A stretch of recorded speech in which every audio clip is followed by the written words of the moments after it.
क्योंकि वहाँ पे स्टेप्स नहीं है।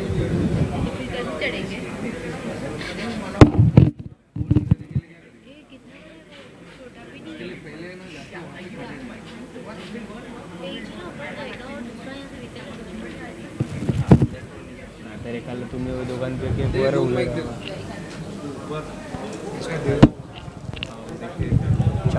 हो गया ये देखो कैसा आ रहा सिग्नल और नहीं आ रहा। Hello.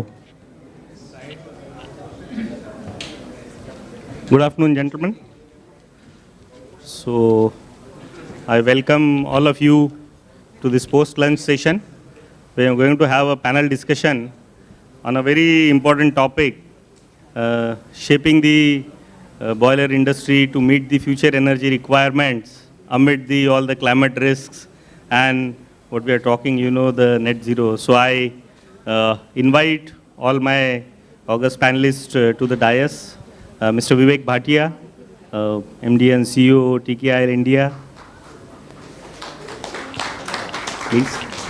Mr. Datta Kulekar, CTO, Forbes Marshall. Please. Mr. BC Mahesh. Any, wherever, free sitting. Please. Mr. Rohinton, engineer, Industrial Boilers Limited. Please, sir. Yes. Shri Sonpetkar, Chief General Manager, Mahajan Co. Shri Narayanan and Mr. Waweru Kariuaki from Kenya, please.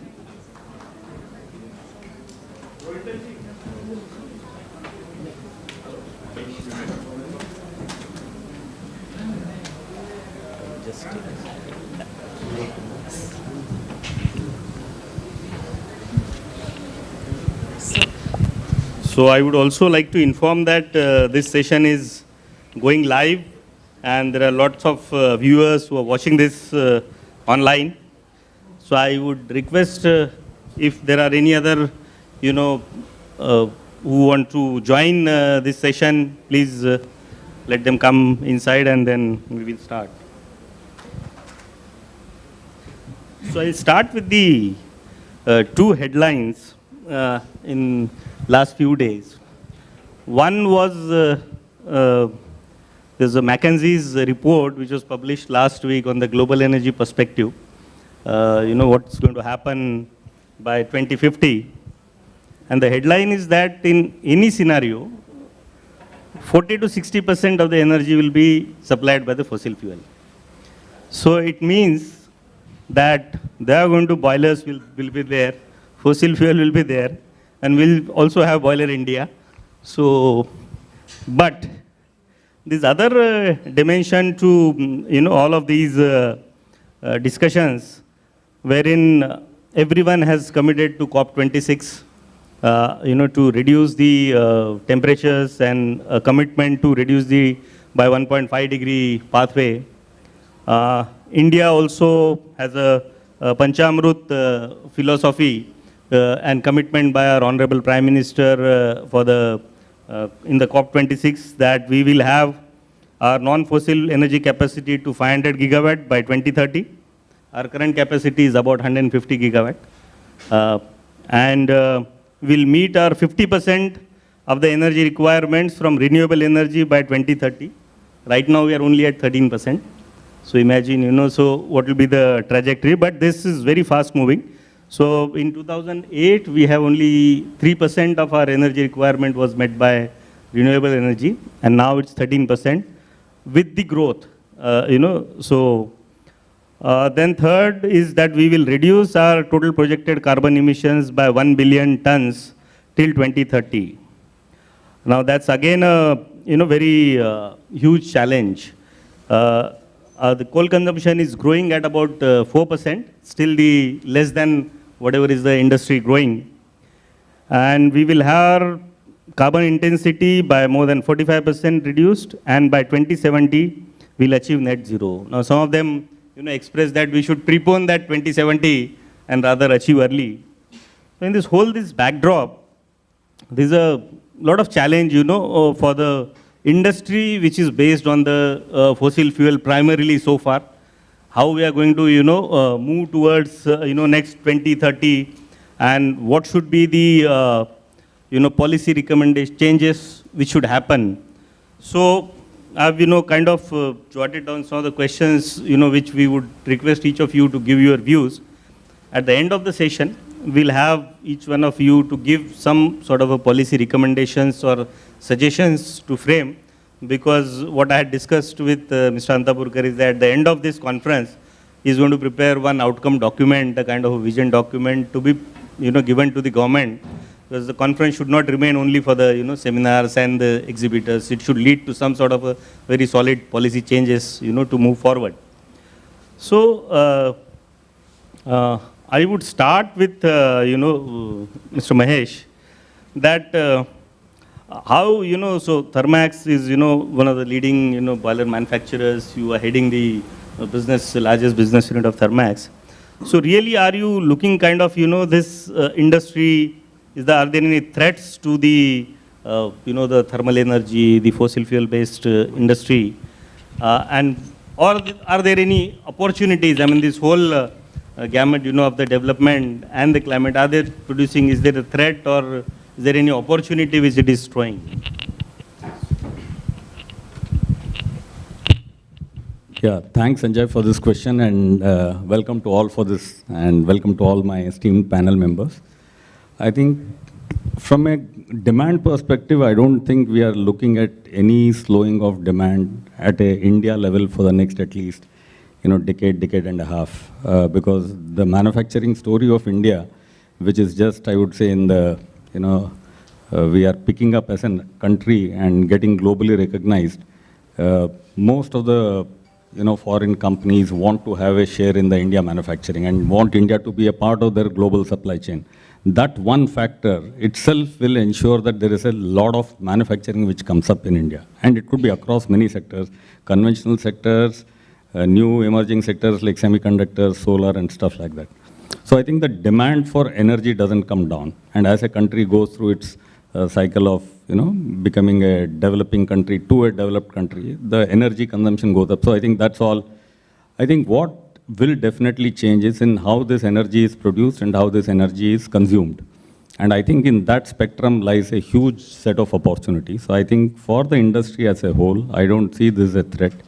Yes, there is a lot of pressure, especially, and it's a growing awareness, and it's already seen tangibly taking root amongst the entire customer base in Europe and USA, where customers are going to any extent to move away from fossil fuel.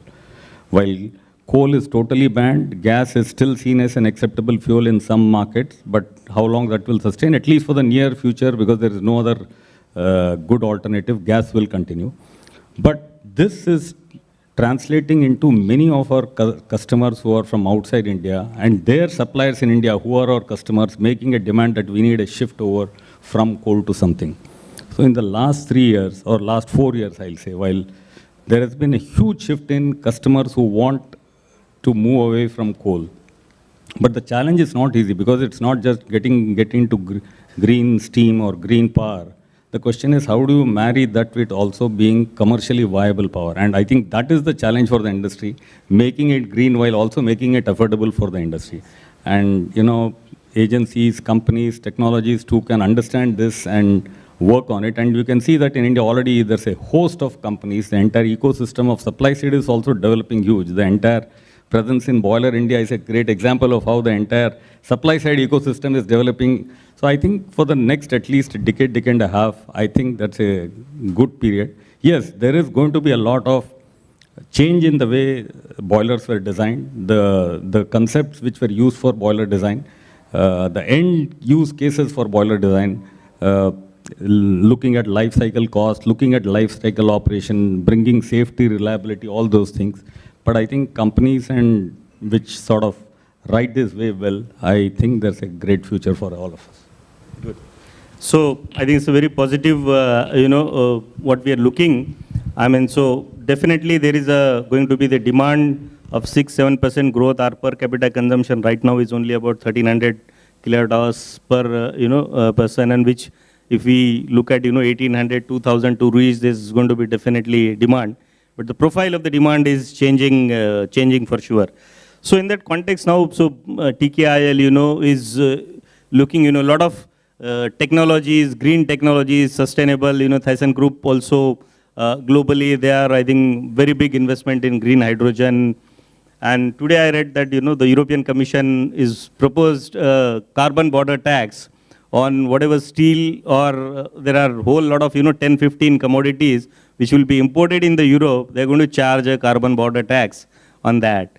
So how TKIL is, preparing or evolving to address, this whole requirement of the industry to move from, climate. Each of the industries pursued to, for a sustainable growth. They have their own challenges from their shareholders, their stakeholders.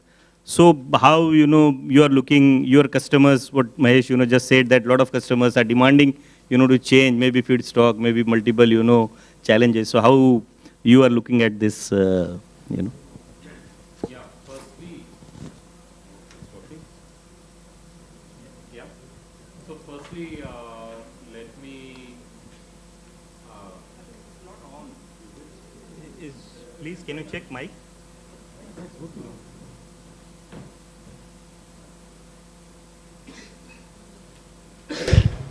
Yeah. Firstly, I would like to congratulate the entire Boiler India team for really sustaining an event of this nature at this scale over the years. You did it through COVID, you took it international, and here we are again with the next edition, and I'm quite sure and I'm quite hopeful that this initiative will continue. Especially, I would like to congratulate, I think, the Directorate, which has really played a significant role in bringing all of us on a platform like this. As I have said also in previous editions, I think the boiler industry in India is an extremely important industry and at times not well appreciated. Because if you look at the impact we have, especially in generating employment in a core area like manufacturing, it is huge.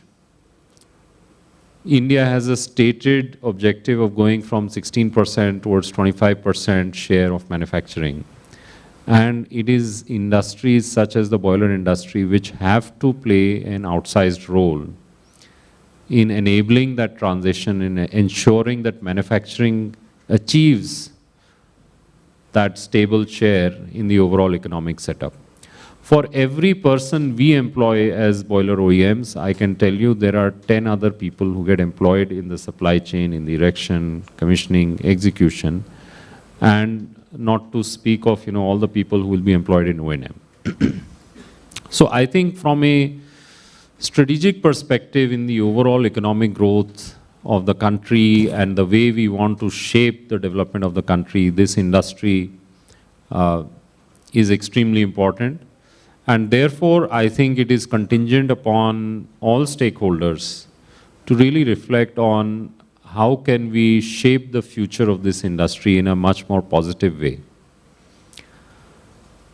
You very correctly mentioned that there are challenges of sustainability, and I think no industry is immune from that today. At TKIL, we operate across multiple sectors. If I look at mining, globally 8% of emissions come from mining. If I look at cement, again, it's 7 to 8% of global emissions come from that. And therefore, I think all sectors are really grappling with that question. But I think we all agree that there is no easy solution as well. Because if we look at the two needs which boilers per se fulfill, one part is the energy requirements, electricity, and the other is steam, process steam. Now, I'll talk individually on both of these. As far as the energy aspect is concerned, there is a need to have a certain baseload capacity.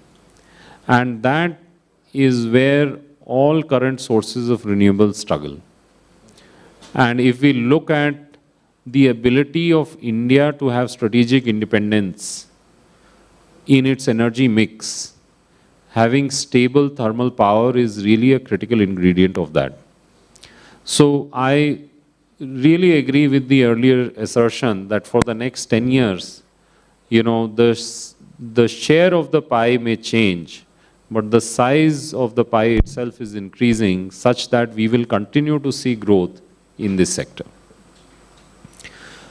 Now, looking at the demand for process steam, there again, I think if you look at the overall efficiency aspect, there is really no easy solution other than boilers through the thermal route to provide that kind of need at the scale that industry needs it to support the overall growth.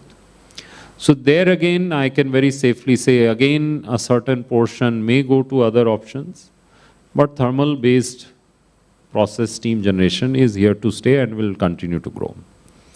Now, within that opportunity, we have to look at what we can do to use alternative fuels.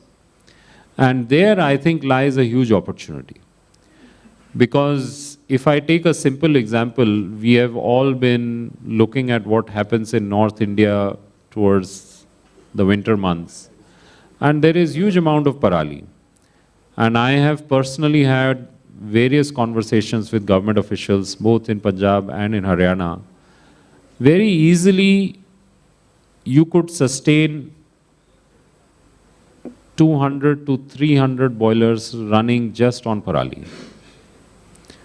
And now comes the question, why are we not seeing that amount of generation of power and steam from that source? Because ultimately what is happening is we are burning all that parali in the fields. It's becoming a cloud of gas which is engulfing the entire northern part of the country. My estimate is that easily if we take that, we are talking about 20 gigawatt plus of power. And this is the question I think we as industry need to reflect. I think the technology solutions are there, and it is really a question of how we facilitate and incentivize it so that this becomes the default solution and the preferred solution. Even otherwise, I think there are initiatives attempting to convert that into briquettes and so on and so forth, but all of those I find are not successful because the moment you touch a fuel and you try to process the fuel, you only end up increasing cost, right? So that is definitely one opportunity. Overall, if we look at the biomass potential, what I've heard is varying numbers going from as high as 80 gigawatt and even higher than that.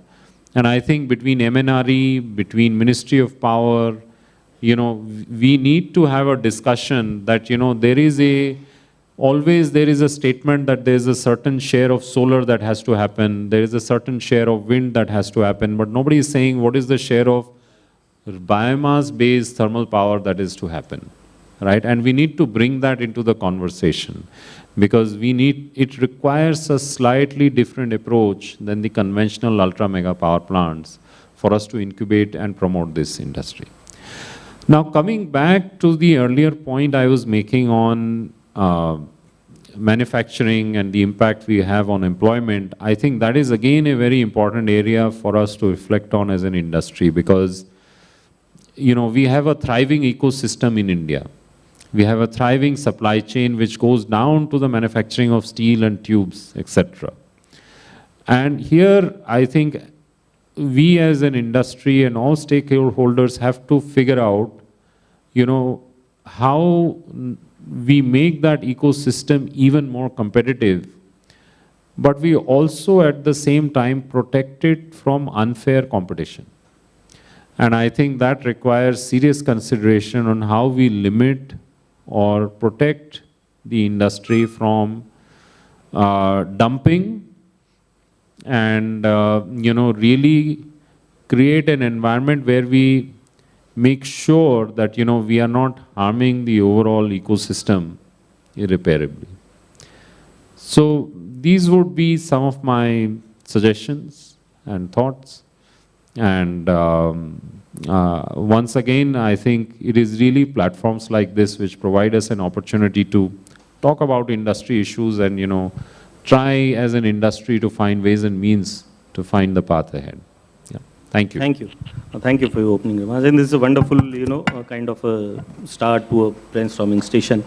And you are, raises, two questions. So before that, I will just share an anecdote. So I was part of one of the first 100% paddy straw-based, biomass-based power plant in Punjab, which my previous company, which we had set up, and one based on the cotton stalk. So there are two challenges, and spend a lot of time on the municipal solid waste-based, power plants also. They have more than the technology. There is a challenge on the logistics part, to aggregation, a very shorter window to aggregate the biomass and preserve it. But that brings, my question to, Datta, that there will be, kind of we need to really, move to some sort of a kind of technology for multiple feedstock. So we were looking at one point of time, to have a independent biomass-based power plants, which were of a meager size, 5 megawatt, 10 megawatt, 12 megawatt. Even those were struggling to, operate on 100% biomass. Mr. Rohinton is, and our capacities are still staggered at 10, 15 gigawatt. Out of that, how much are really operating at 100%, which I am, doubtful. And today the industry is looking at a reverse way. They want coal-based power plants, large scale, to use biomass as a feedstock, another feedstock, or the boilers which can operate on a multiple. And when I used to operate that biomass-based power plant, we used to face a lot of challenges in handling multiple biomass. The feeding system, the boiler, the grates and all. So, Mr. Datta, so that, requires technology solutions, both from a metallurgical standpoint of view and from an overall boiler ecosystem, right from the feeding, to the emissions, stand. So how you are looking, is there any shift happening across industry? Unfortunately, I have not seen in last few years, not visited, but I'm sure there must be some sort of evolution which have happened. I happened to evaluate some of the very recent, the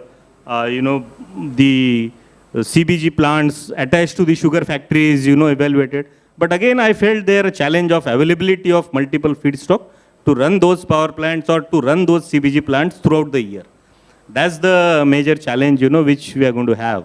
So is there, so both from digital or physical, what we say, a need, or is there anything happening?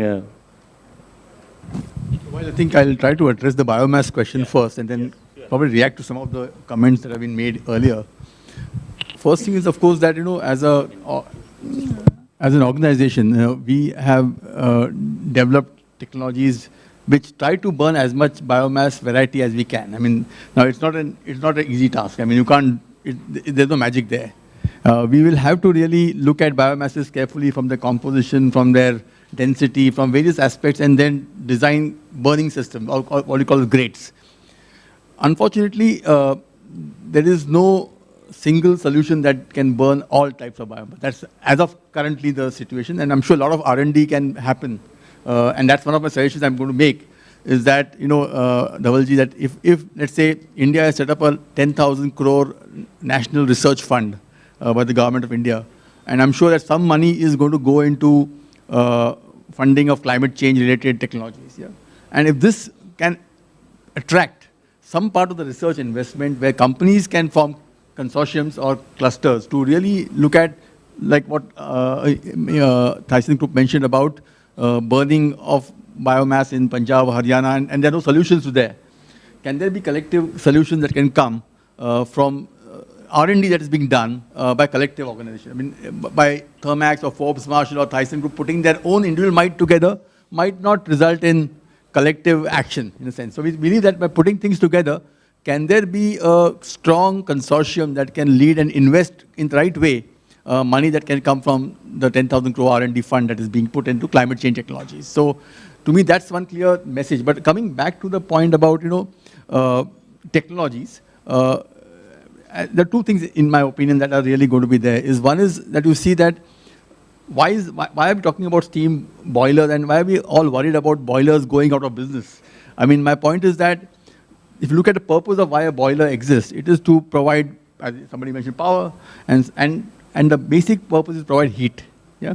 As long as there are industries that are going to require heat, and that is clearly the case, you will need some form of heating source, and that is going to remain steam for a long time because while people do say that water is going to be scarce and there's no water, so people might move to electrified sources of heat. Yeah? And that means there is a trend in Europe, for example, to see how you can electrify the entire sources of heat instead of going to steam or going to any other source. But at least from an Indian perspective, what we find is that that trend will not be as fast as we think it might take on. But definitely take into account that we have a strong need to meet the climate change demand and the commitment that India has made.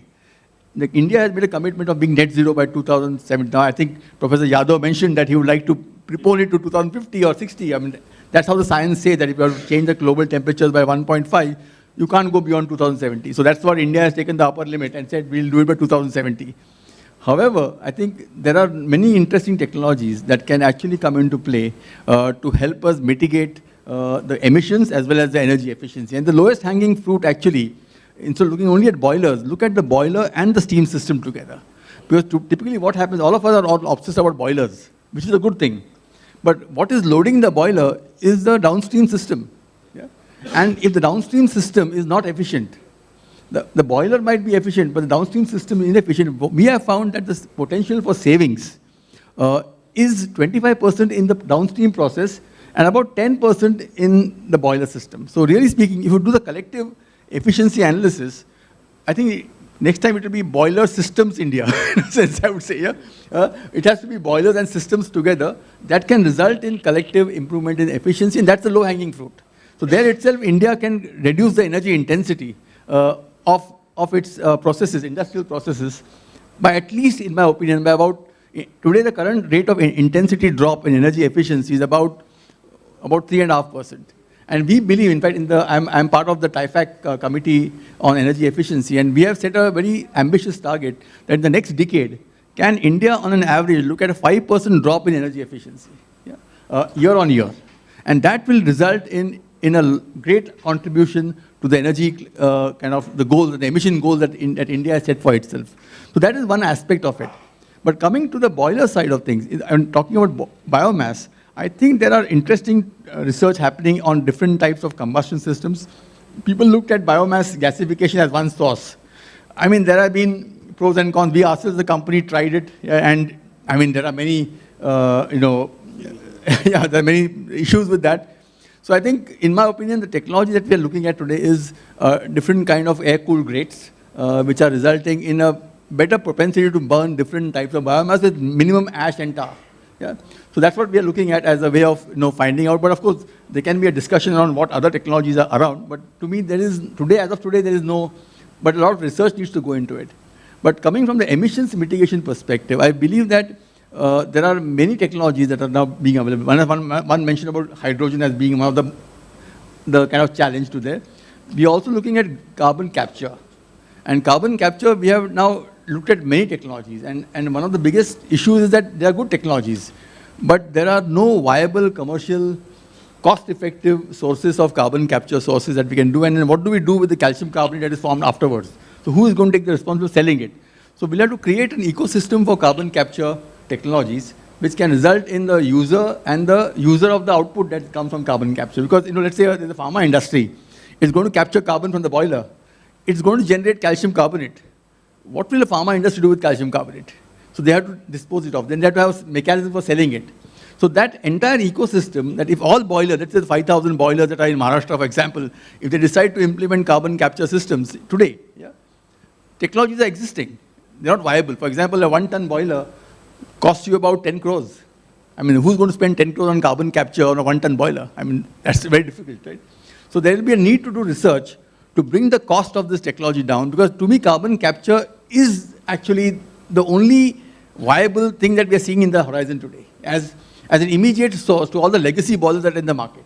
Otherwise, what will happen? Tomorrow, the government comes up with a ruling that no, all fossil fuel boilers will shut down, then you will have to mitigate it by either going for hydrogen or going for some kind of a non-CO2 producing gas. So hydrogen is one source which we have to do, and there are people sitting in the room who are doing hydrogen burners, which is a good thing. You can try it out. But I think the immediate requirement is that all the 5,000 boilers in Maharashtra, if they have to really start reducing their emissions and reducing the global warming gas, that is CO2 going out, we'll have to look at carbon capture systems. And we as a company have a selfish interest in doing that. And we are looking at technologies that can really convert CO2 in a very cost-effective way. So to me, that is one promising technology, although I can say that there is a cost impediment in that process. I'm not very optimistic that in the next 2-3 years, costs will come down. But through the research that will happen in a collective way, can there be something that we can do? So how do we get to a zero-emission boiler is one thing which is really there. So from a climate change perspective, these are the possibilities. From the point of view of having systems that can generate data, I think that we have enough now. IoT is actually called Industry 4. Somebody mentioned Industry 6 in the morning session. Dr. Yadav mentioned that. So there is whole artificial intelligence which is there. There is a whole smart data which is being looked at.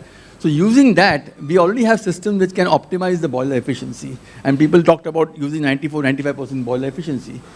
Can that be used and harnessed to bring about a collective improvement in the overall boiler efficiency of the Indian subcontinent is a thing that we can look at. For example, we have a product called Vvip, which has been running for many years now. We have lots of data. We can share it with IBR. Yeah?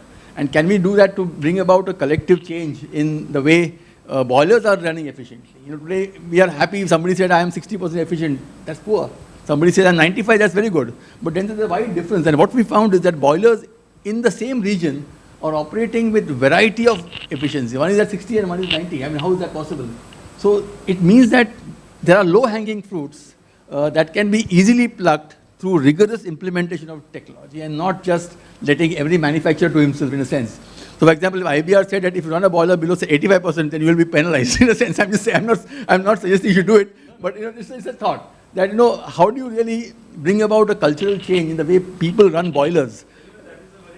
No, you hit the nail actually. You hit the nail. So, so there would be, I think, the whole IBR, so I always see, directorate as a regulatory body, correlate that with our power industry, as a kind of a regulatory body.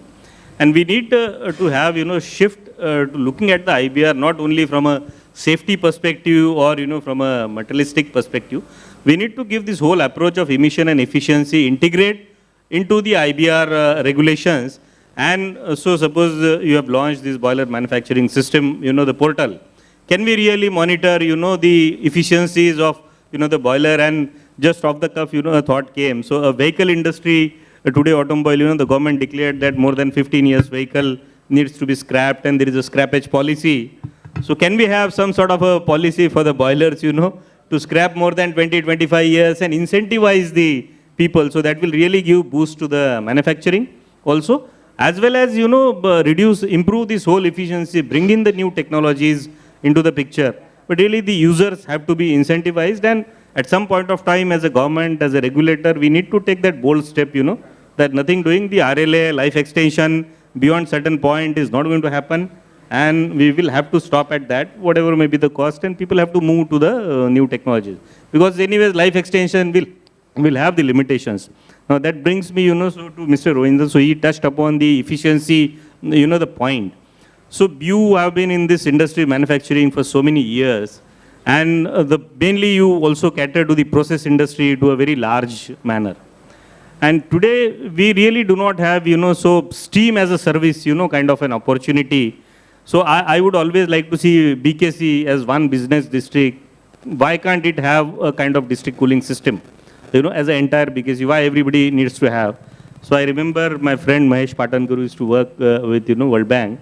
He did some study, couple of years back, and he assessed, what is the air conditioning load of the Mumbai, and overall, from overall demand perspective, about 30 to 40% of the demand of the Mumbai city is from an air conditioning load.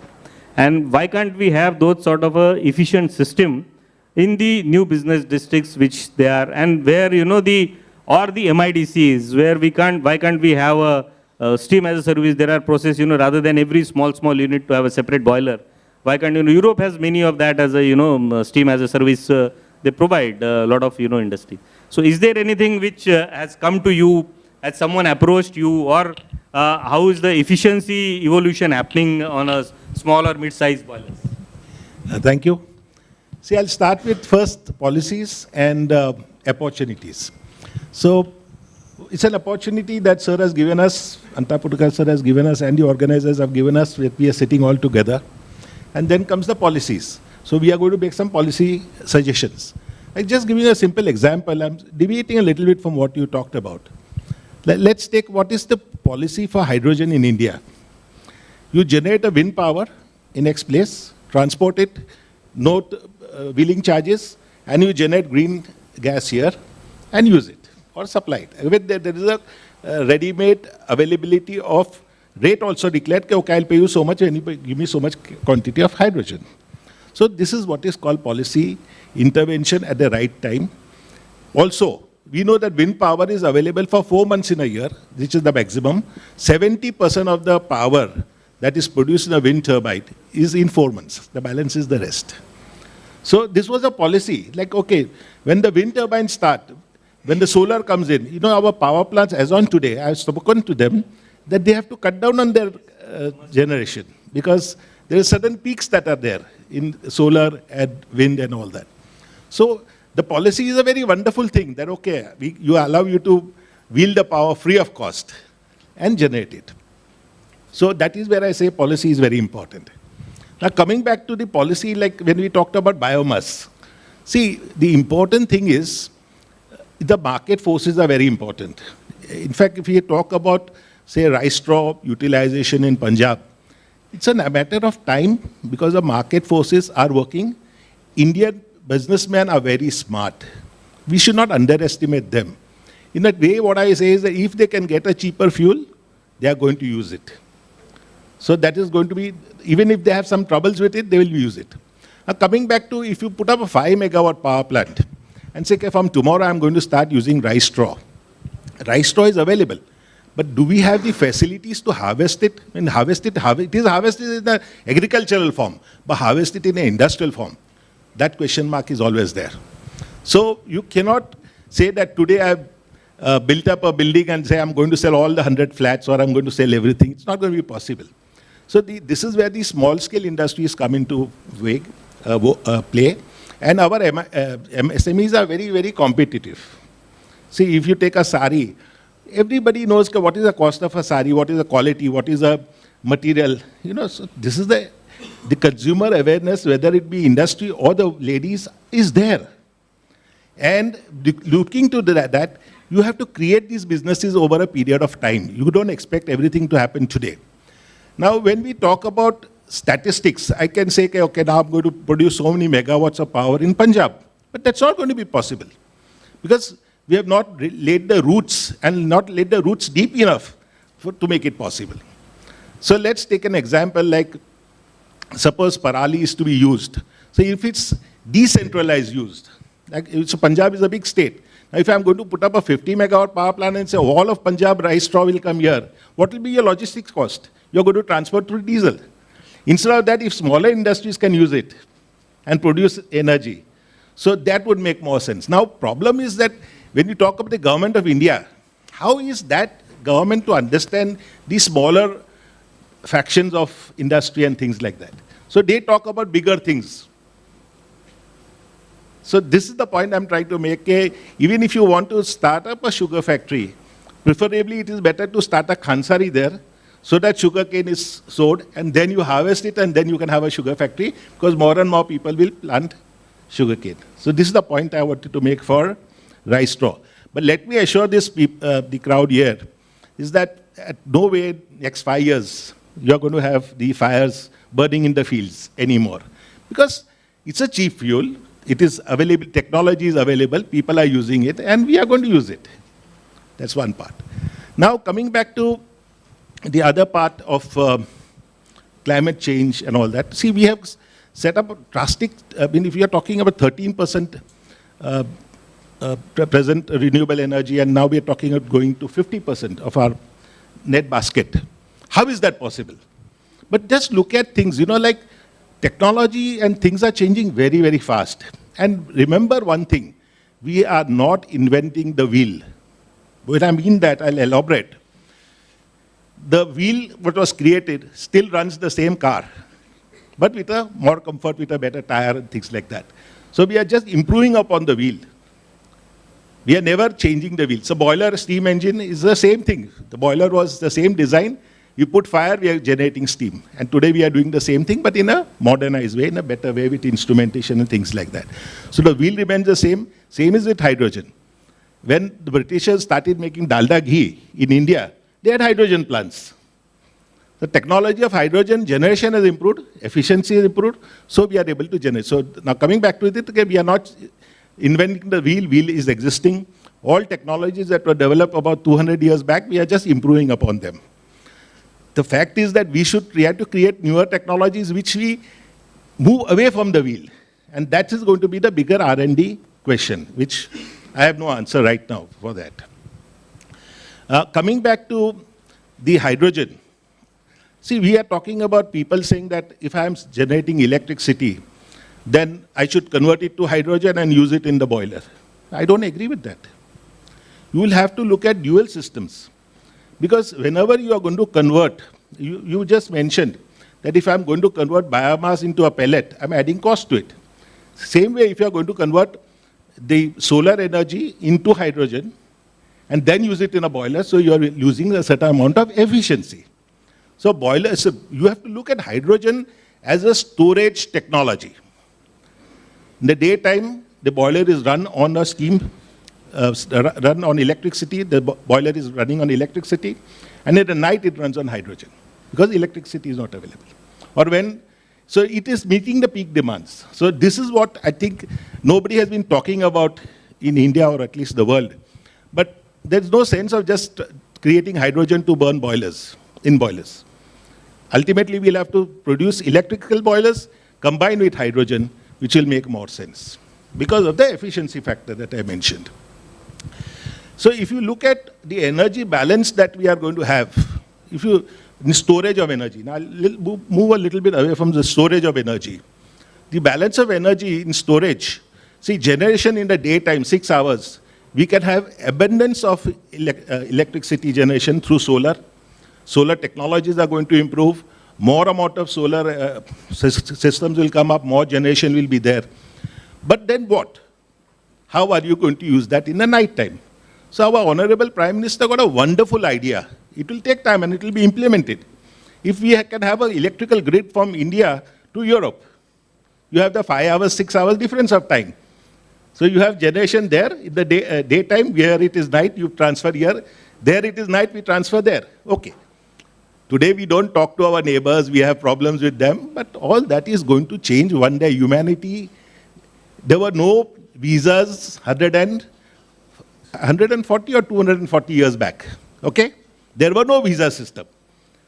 There were open borders in the world. The open borders will come because there is a cycle which will always happen. So looking to that, no, we have to be optimistic. So looking to that, this is what I'm trying to say, the hydrogen. So what I talked about is transmission of power to different areas where it is dark and bright. You have a dam, and you have got hydropower generation, and you repump it when you have excess power. And so that is also energy storage. Hydrogen is one energy storage, and then is the battery. So these 4 things I'm aware of today. But I'm quite sure that in the next few years, in the coming decade, we'll have many more. So storage of energy is going to be the major challenge we should be working on. You had also mentioned in our questionnaire, the points that of discussion was, what is the threat to the boiler?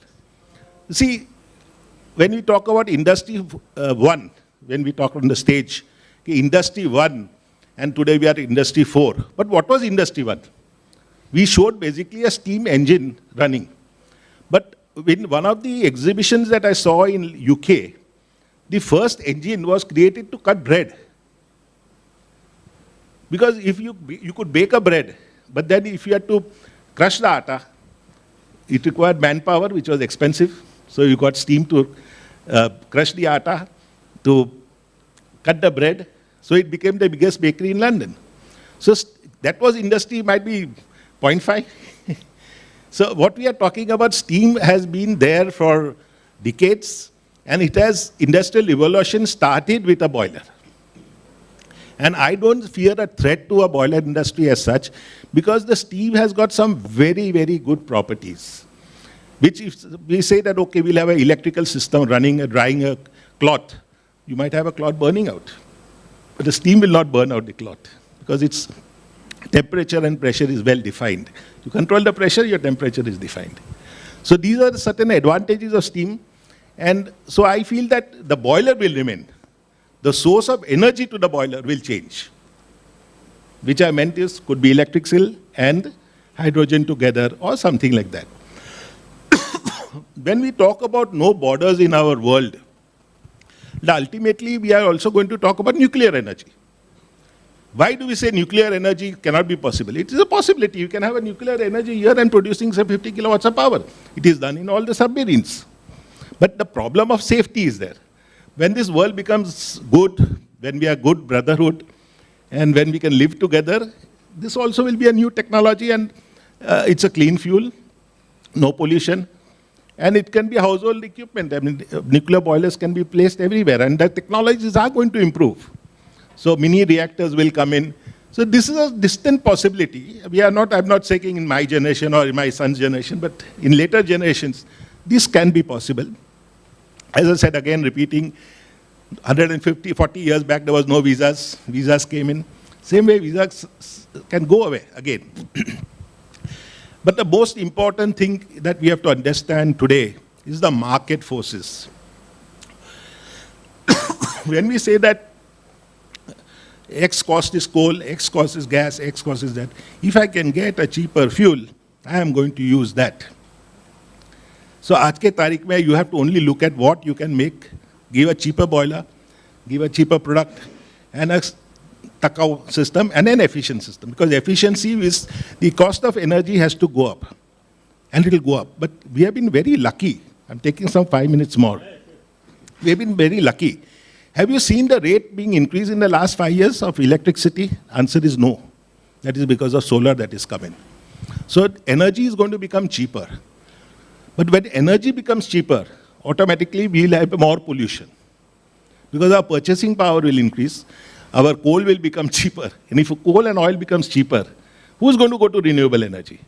So it's not the threat of renewable energy is going to be facing a threat, not from environment itself, for its low cost. The fossil fuels will become so cheap that they will be very cheap to use. So the market forces will be playing a major role, and then comes the government regulations. And if you look at, say, India versus Europe, Europe basically grows its biomass. Have you heard in India growing biomass? We harvest it. So our Prime Minister had a very good idea. Okay, use 10% of biomass in a power plant. We might criticize whatever we say, but try to understand it's decentralized agricultural product that is being burnt in a boiler and giving additional income to the farmer. And mind you, we are 70% of our population is farmland population, and they have to sustain. So to do that, if you can lift up the farmer, the country, the 70% of the population, if their purchasing power goes up, the country is going to progress. Why should we be 5 trillion economy? We could be a 30 trillion economy if there is a purchasing power. So again, I'd say that the regulations and the policies are moving to make India a richer country. And look at how unfortunate it is where the Europeans now get threatened with us. They say, okay, we are going to put a carbon tax and this and that. They are not worried about carbon things, but they are more worried about protecting their industry. And unfortunately, we Indians don't understand that we also need to work collectively. If we can work collectively as an industry, create standards, and declare what is our carbon footprints in a truthful manner, life becomes much more easier. So that needs to be worked on. Thank you. True. So, 2-3 points which I can, grasp on. So, one, you said, decentralized manner. So, I would correlate that with the SIP. So, build like a SIP, small, and build a portfolio, and then that's how you scale up. The other is the, linking the multiple industries, the agriculture, the energy intensity. So, this whole demand profile is also shifting a lot. So, this whole, artificial intelligence, cloud. So, India is becoming a very, big place to create a lot of big data centers.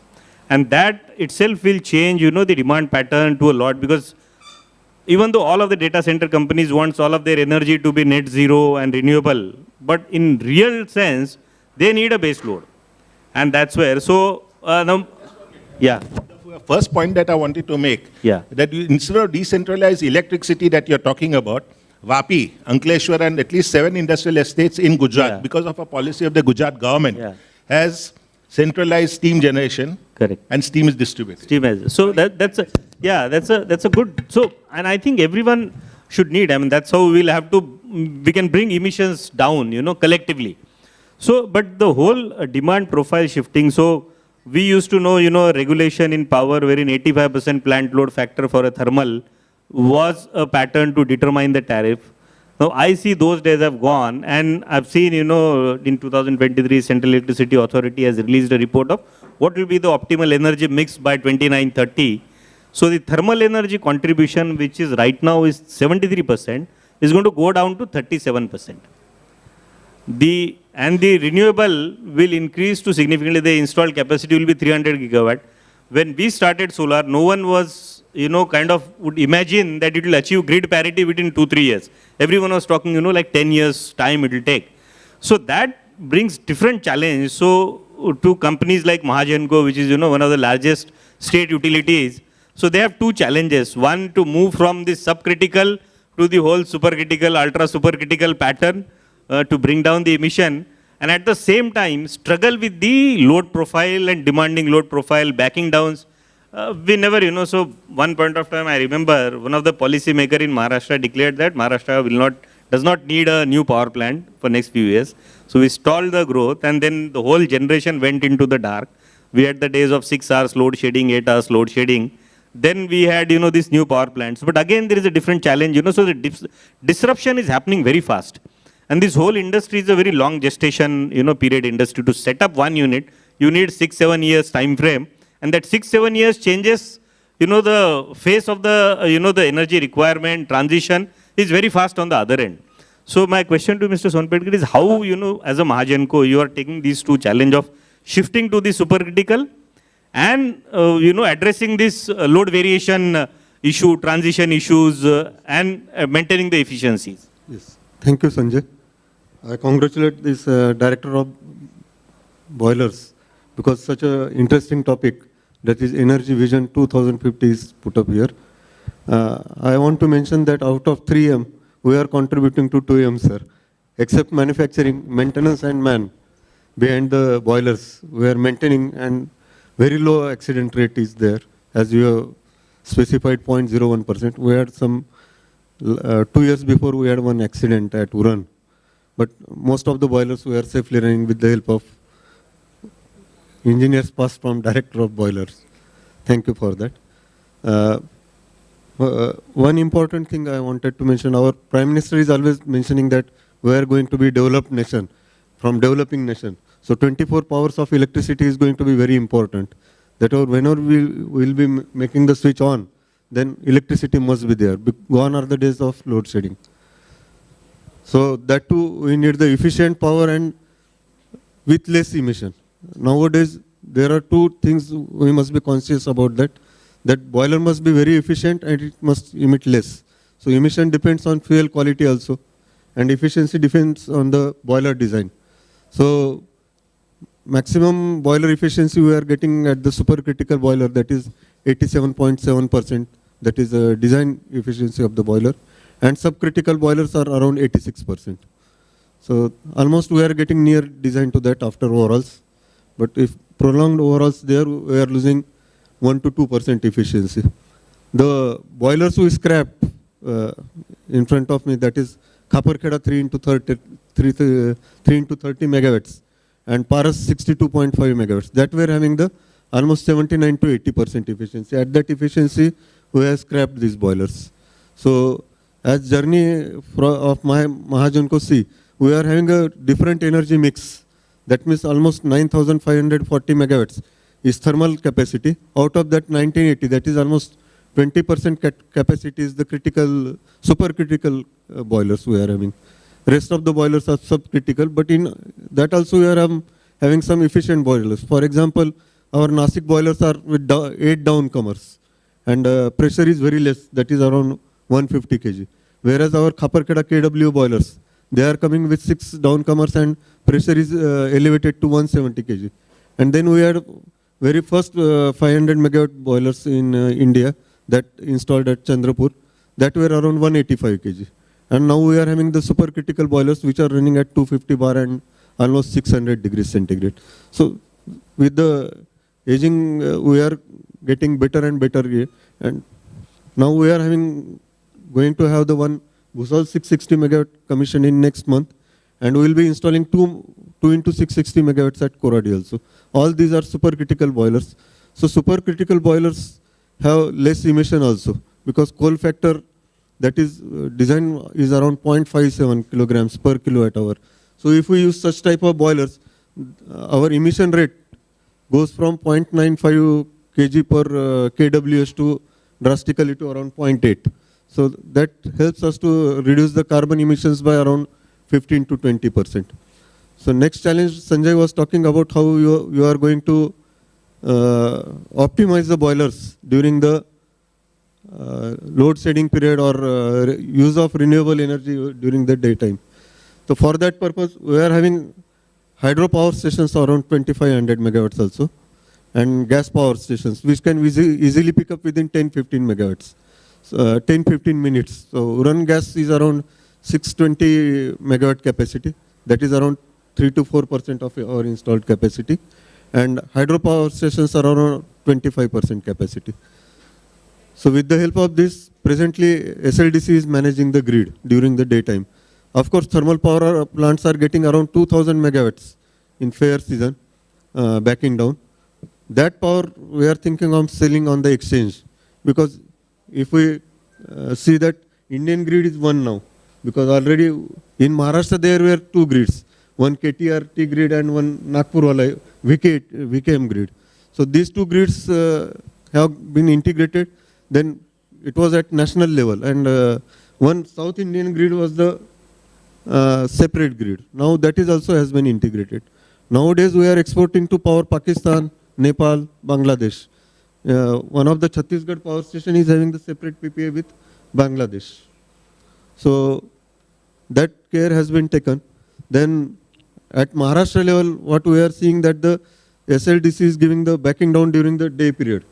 So CE has come with flexibilization of the units, because our boilers are constant pressure boilers.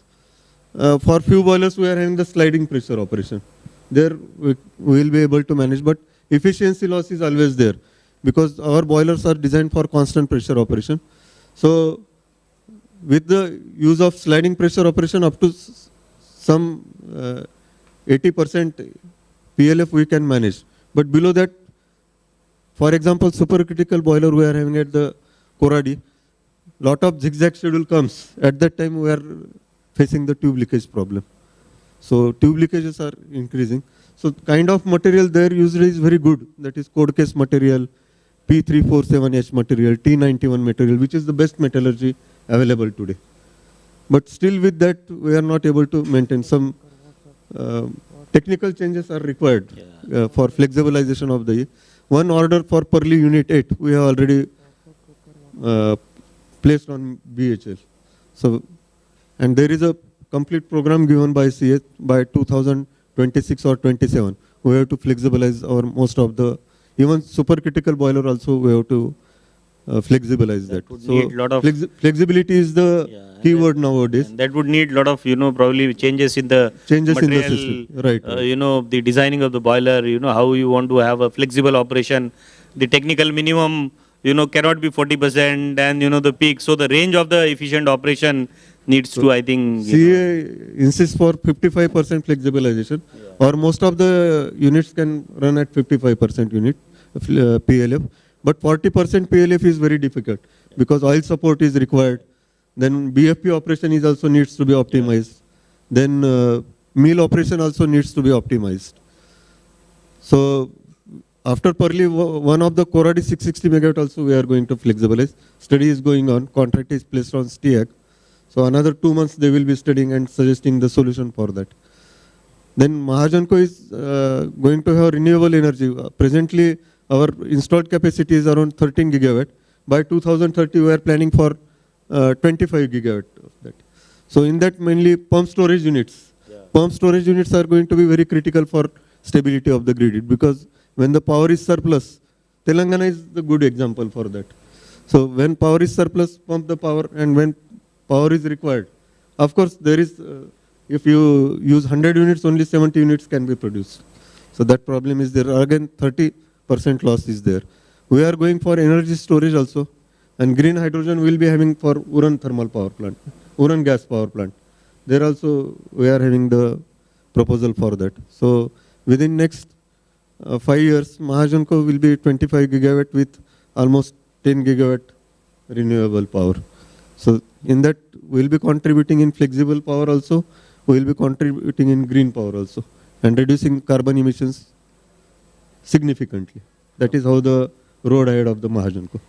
So I think I have two panelists left to speak. We'll have comment them and then one round from each of them, at the, so we have 4 PM target, we'll try to, finish by them. So I will come to you last to, conclude because you're hearing, a lot. So just one question to Mr. Vaveru, how the, the emerging, countries, how you are looking at, so India as a, kind of a market or, the electricity requirement or the power requirement or the processing for the lot of mining, in the whole emerging nations in the African continent.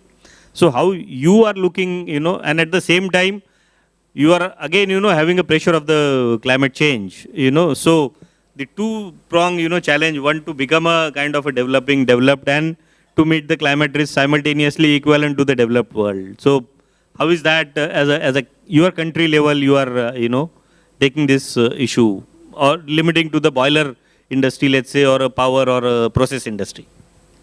Thank you. First of all, I wish to thank the organizers and also the DSB for inviting me here. But what I can actually say about the topic of the day that as a developed country in comparison with India, we are beneficiaries of your technology. One of the things which we have, especially in Kenya, that we do not actually produce power through thermal generation per se. Our major source of power is actually hydro. But when it comes to the processes, we rely heavily from the boiler industry. And I can actually say with affirmation that there is a lot of footprints of boilers from India in our country and actually in our region. Okay, now coming to the index of it, this matter is that we need you people to do the research for us so that we can actually be beneficiary of your struggles. I'm actually happy to hear what the panelists are talking about. And I'm actually saying that we do not have to come down and we start doing some kind of arithmetic or scientific and engineering calculation. You already have done, you already do it for us, and we are very thankful for that.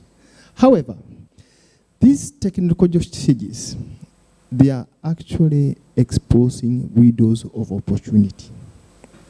Most of it, they are not being pushed by the market. They are pushed by those entities which believe more or less that some of the resources are being depleted. If I can give an example of actually oil reserves, we still have untapped oil reserves in Africa.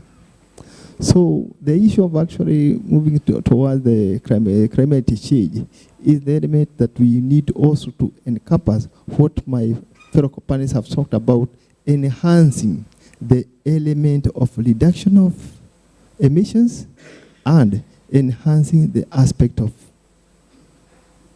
the boilers we are manufacturing to be more efficient in relation to power production. That's, in a way, in a nutshell, that way you can actually say that we are up to the task, because at the end of the day, we are actually a big market for you. Thank you. Thank you.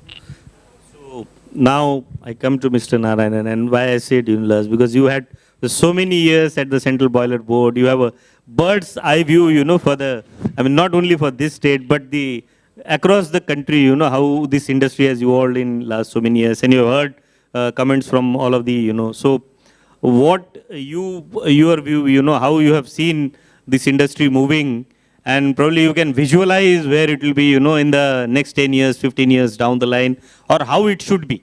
Rather than where it will be, rather than how it should be, if you can comment on that.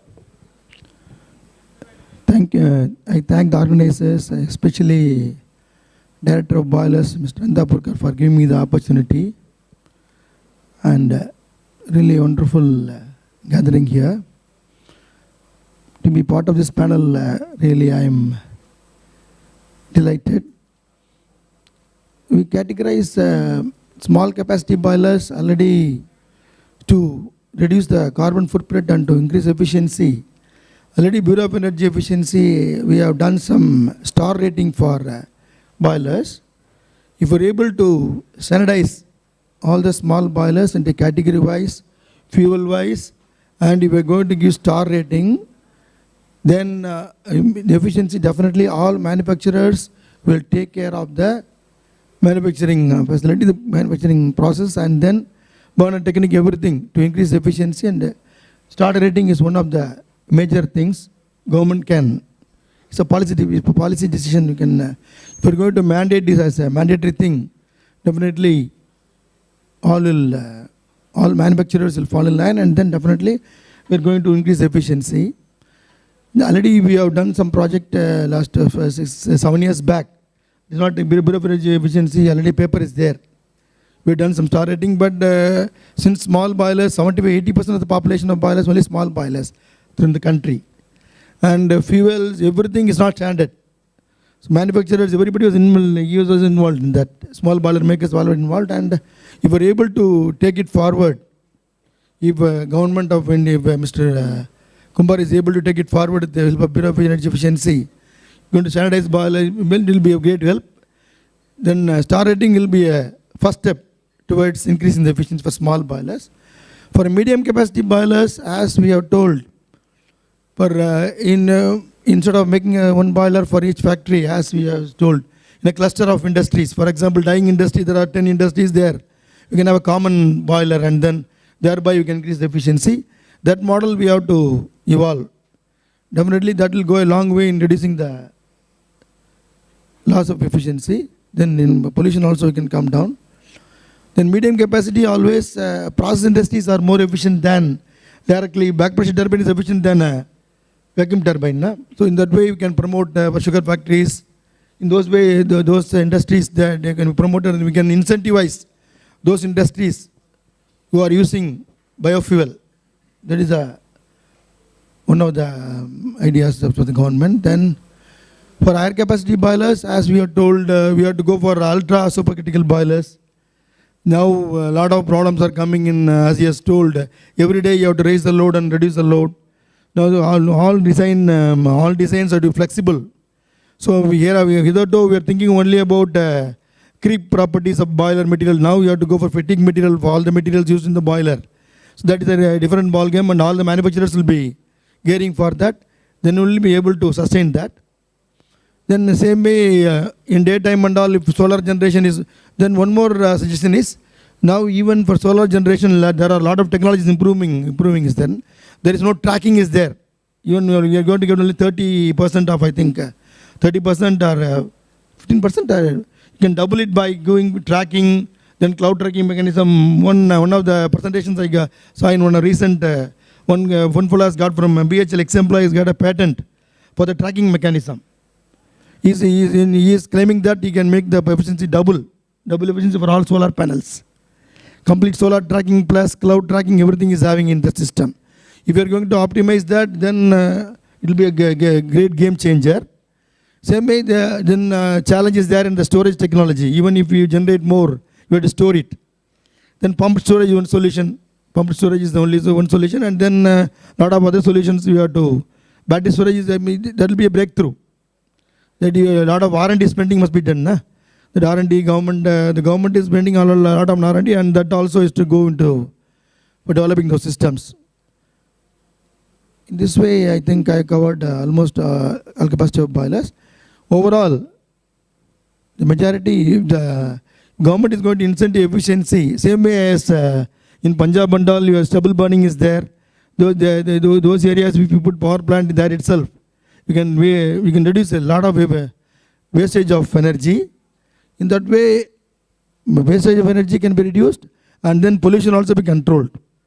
These are my overall view on the system. Thank you.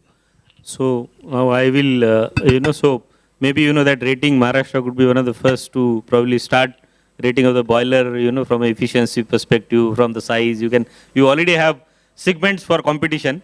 Maybe you can use the same segments, to do, classify and start the rating exercise, what they have already prepared. So now I will, let me, so we have everyone we have heard. So if all of us, can in just 1 minute, 2 minutes, put your thoughts, after hearing of all the panelists, what you might have, some more suggestions from the policy perspective, or, how we can look at, and maybe the department also can take cues from some of your suggestions. So I will request one by one, to start with Mr. Mahesh. Thank you. I think we have wonderful thoughts coming, and I'm just building on some of the, ideas heard. I think flexibility is the most important thing, because in today's world, most of the customers look for flexibility. So whether it's a hybridization of fuel, hybridization of various types of biomass, or hybridizing biomass with electricity, hybridizing biomass with, hydrogen, flexibility in fuel design is going to be extremely important. And I think that's one key challenge for the entire industry to take it up forward. Somewhere, and this includes not only the regular biomass, but also the industrial waste. Today, there's a big societal problem of either industrial waste or municipal solid waste, and somewhere it hasn't got enough sort of discussion or importance as biomass has. But I think one suggestion for me to the policymakers is also looking at industrial waste and municipal solid waste along with biomass when we are looking at entire policy formulation.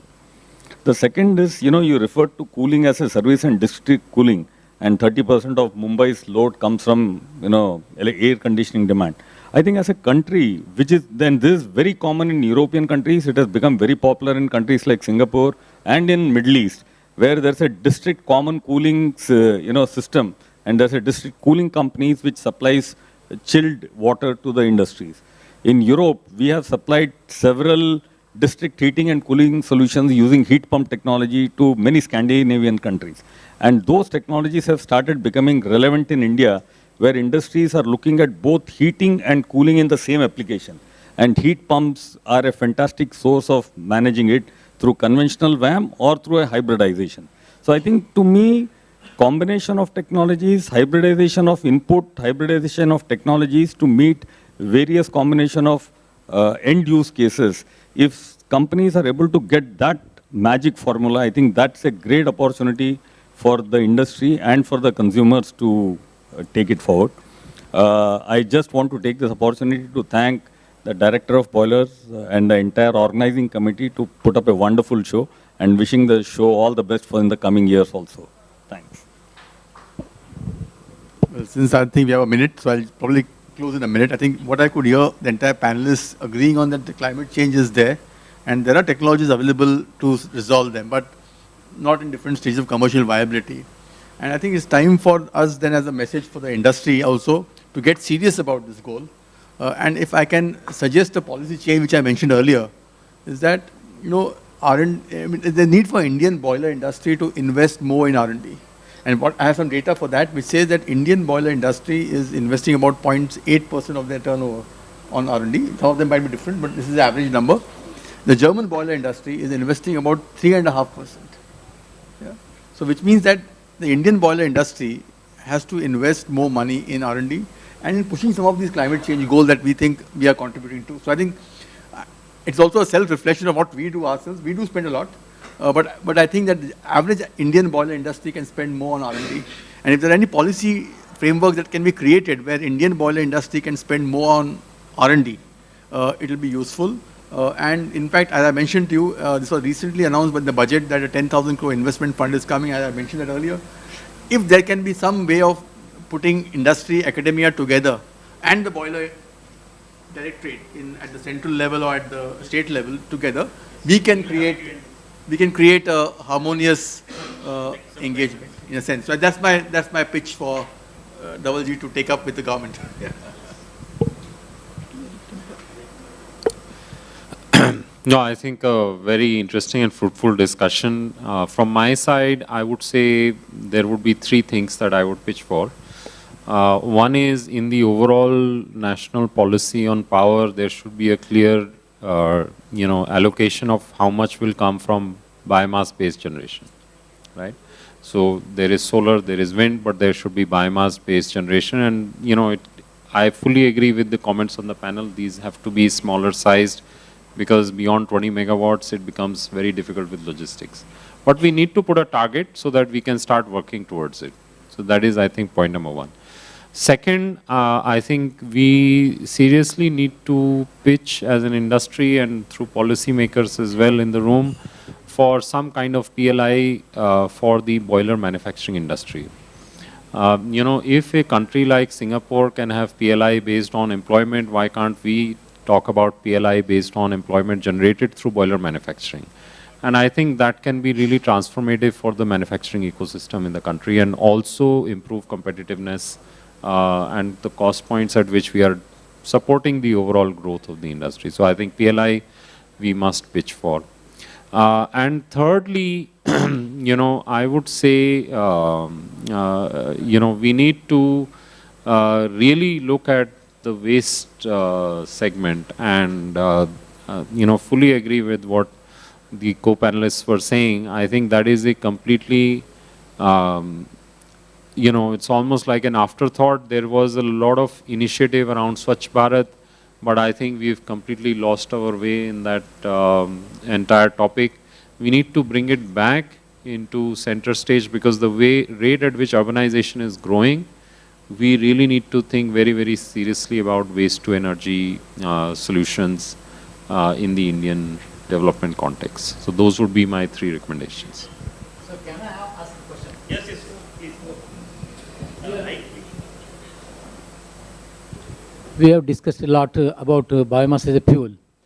Like solar calendar, is there any database available about the quantity of the fuel available, type of the fuel available, and the specific areas wherein it is available, so that if that kind of database is available, the small industrial boiler users, they can use that data, as well as the manufacturers also, they can use that data.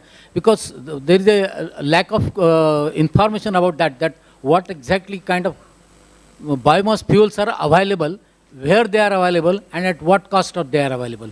So I expect that there should be some data for that, database for that. Can I very quickly, just allow me to respond to this? I mean, a very beautiful question. I spoke to the Agricultural Secretary in Punjab. He asked me, Mr. Bhatia, how many boilers can you build? Give me a number. I gave him a number. And then he was smiling. He said, I can give you enough fuel for 10 times of that. So I think let's not spend time building the inventory. Let's start where we know it is far in surplus, then we are even able to consume. Otherwise, what happens is, then we spend 2 years trying to create the inventory. But we all know very well here and now today that there is such an amount of surplus in a certain geography. Let's start from there. By the way, I think there is a CEA study, just to even give you a broader answer on that, there is a CEA study which assesses that India can go between 40 to 80 gigawatt on biomass. Not only There is an inventory already in place. So MNRE a few years back and did a district-wise survey. What is the surplus biomass available? Which type of biomass is available? But again, now since I am spending since last 6 years, in the agriculture sector, I know for sure there is a lot of changes happening, and we have no clue on the cropping pattern. Where it is, all Satbara there will be some different crop. In actual there will be different crop. So what we said, instead of going numbers, but really some sort of a data to the extent of, let's say, 60-70% accuracy is already there. But the real challenge is put to use that data into the system, and there we need a policy interventions. The major is the cost of energy from using biomass. So that is really who is going to solve. When solar is available at 250, none of the distribution utility would be willing to pay 8 rupees, 10 rupees for the cost of energy. But we have to see not that as a cost of power, we have to see that cost of emission. When we as a country would understand that as a, the environment cost, then only we would, it's a real cost of power. That's where we have to acknowledge that. Yeah, hygiene. So municipal waste, there's a whole hygiene issue which we are creating, and whether it's a problem of municipal corporation or whether it's a problem of distribution utility, we need to address that challenge. See, look at the intensity of lung cancers in NCR. There's a medical study, it's gone up 5x. There is, you can't, really, compare 2 rupees extra dena hai bijli ke liye. You kill a whole bunch of people with lung cancer. We have to have a different way of thinking about it. So, because I stood in front of the regulatory commission, addressing all those challenges, and we got, bashing from the chairman, a lot. So, we can talk days and days. Last conclave we had raised this issue of municipal waste, boiler 22. We gave some suggestions. But again, we have to keep on harping.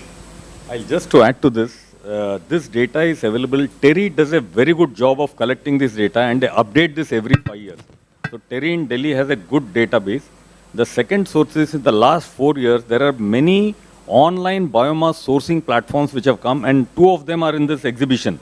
Biofuel Junctions and Biofuel Circle. Both of them give you a lot of data, so you can visit online and also get it in. Yes. I had to share my thought process is that, see, if you see Europe and all that, they have done 4.0 in a big way. That was 5 years back. Now we are talking about 6.0. But India, unfortunately, has not gone to this platform. Now, if you look at the variations of power, if you look at the variations of grids, how they vary.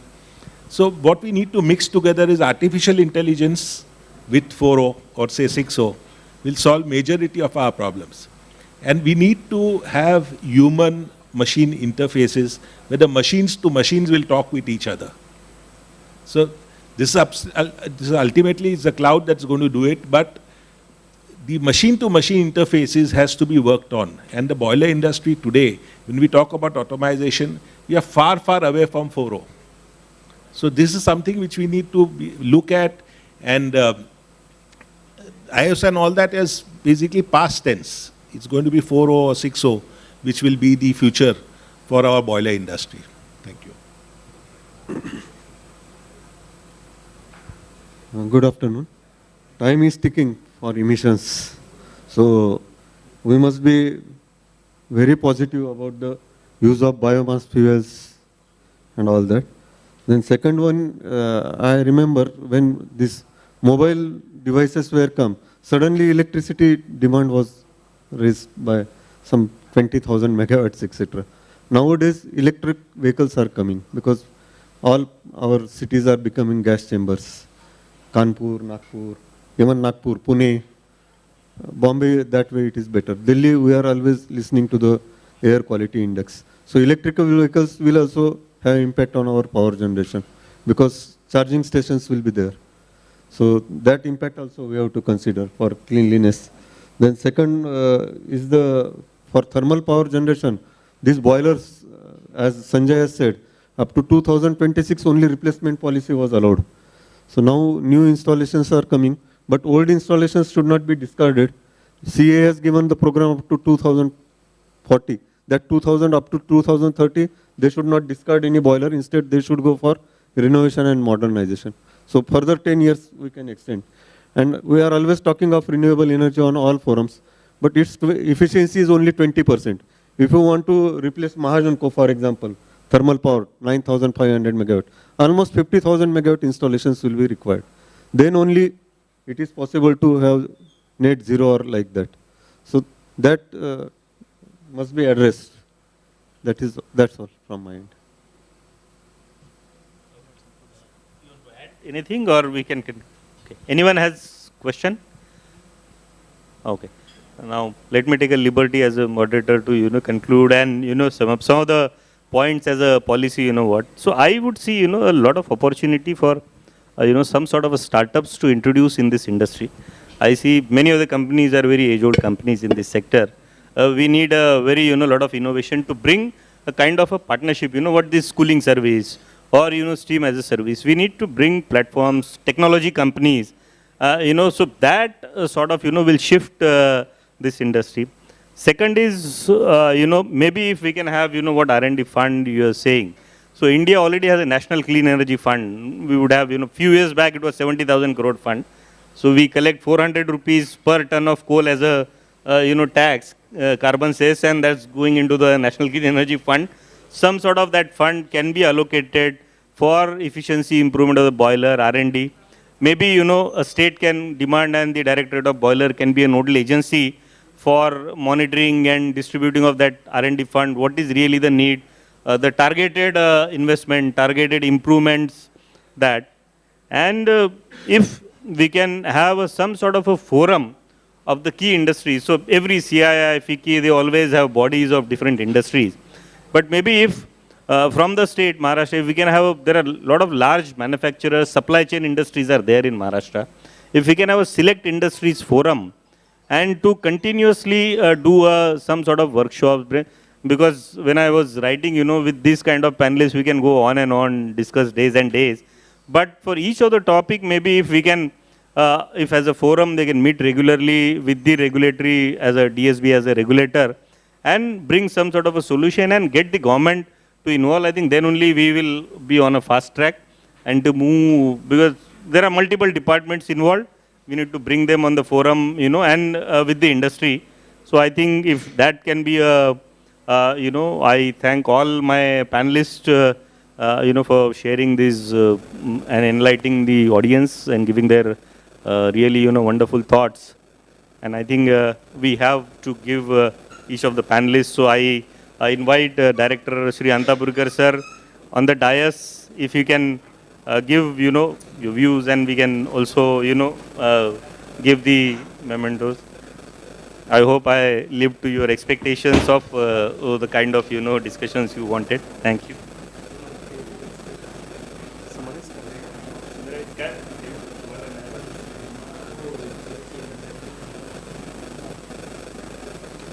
I didn't think that this panel discussion would be so fruitful. First of all, I congratulate myself that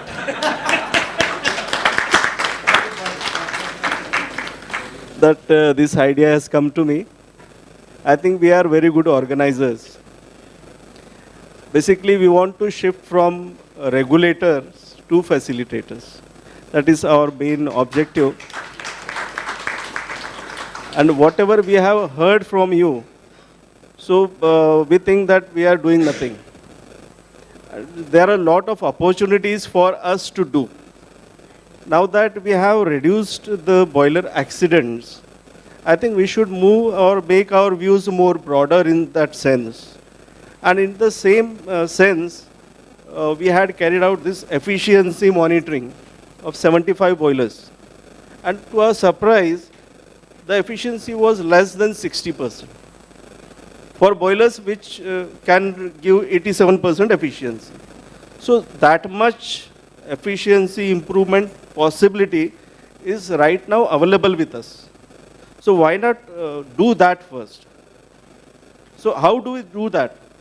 So definitely the outcome of this panel discussion for me is that I should give some paper presentation to the government that this much possibility is available, and my panel endorses that. So how do we do that? we will have to provide at least fuel measurement, because there is no fuel measurement in smaller boilers. There is no steam measurement, how much steam is produced. So basic, if efficiency can be calculated for a smaller boiler, then I think lot of opportunities available there for employment generation also.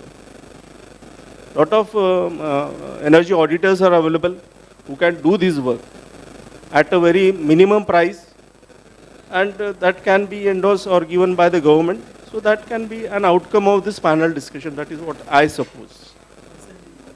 Incentivize.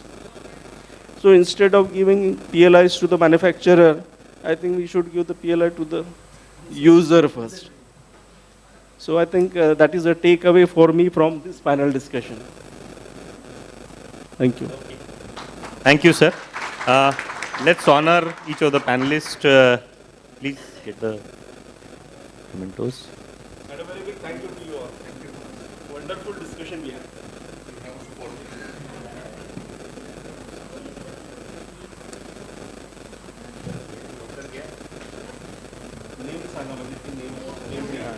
Okay.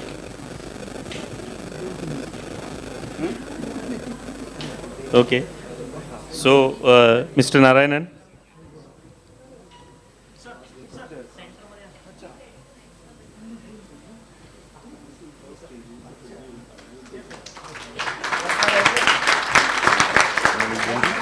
Yeah. To Mr. Mahesh, please.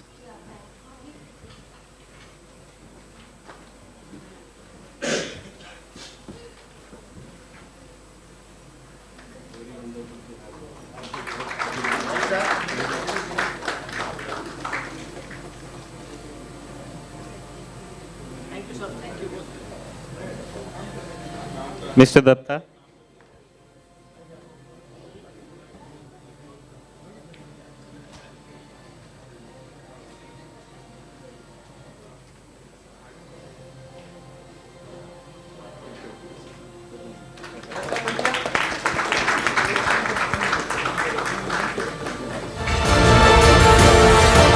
Mr. Vivek Bhatia.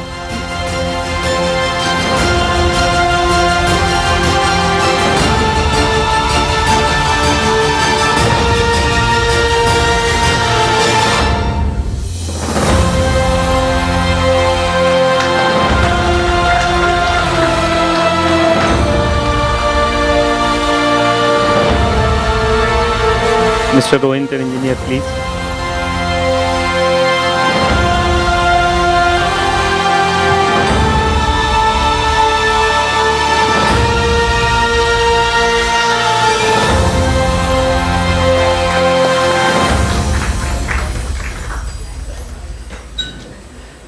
Mr. Sonpedkar, please.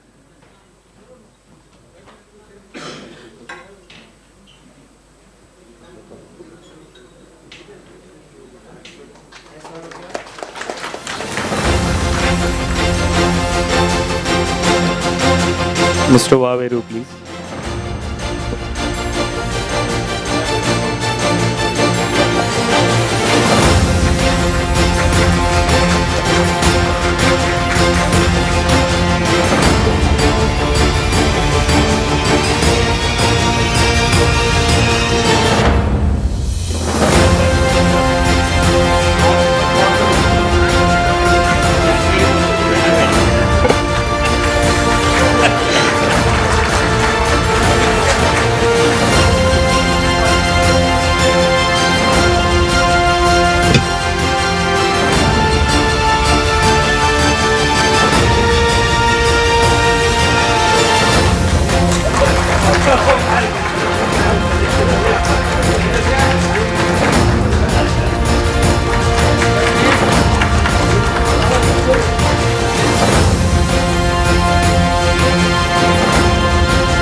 Hello hello Sonpetkar साहेब साहेब तुमची kit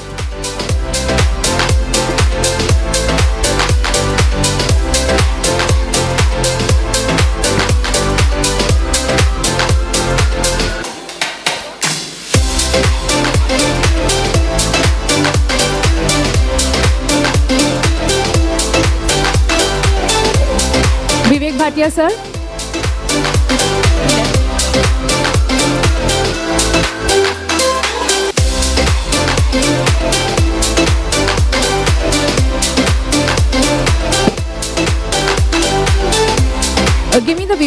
give me Vivek Bhatia sir's kit, please.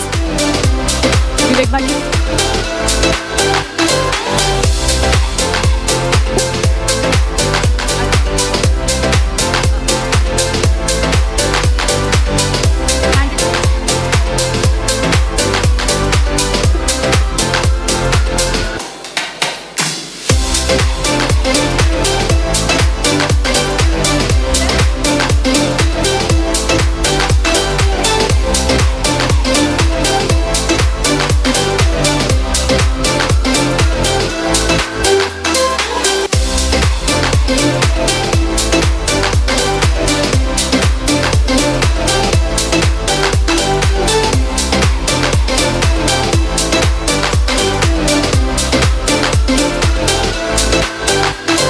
Hello, everyone who was there at the panel discussion. If you have not collected your memento, please come to the console and collect your kit.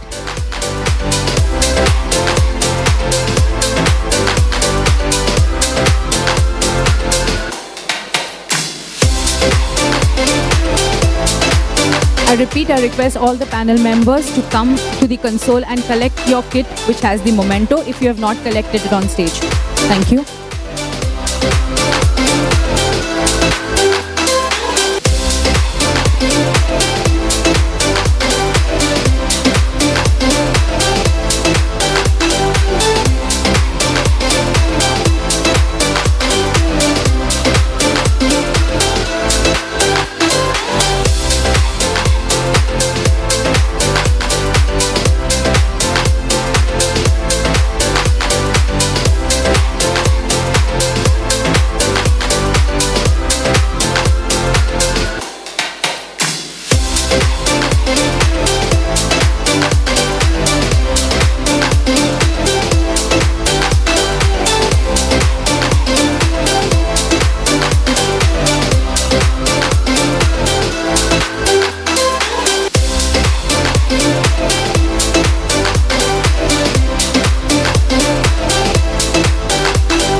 Hello hello आमच्या कामगार मंत्रालयातील कक्षाधिकारी Shrimati Shilpa Chaudhary madam यांचा सत्कार माननीय अंतापूरकर साहेब करतील.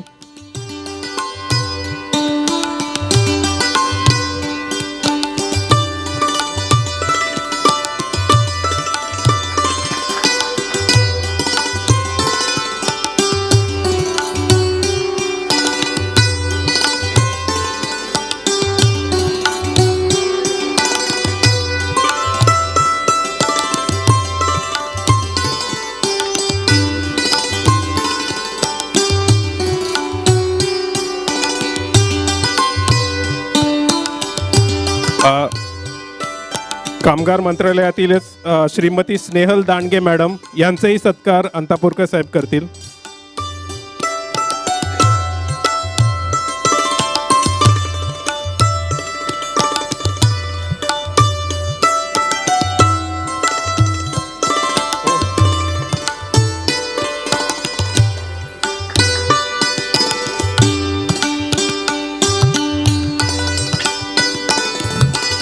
तसेच कामगार मंत्रालयातील श्री प्रभाकर गवारे यांचाही सत्कार अंतापूरकर साहेब करतील.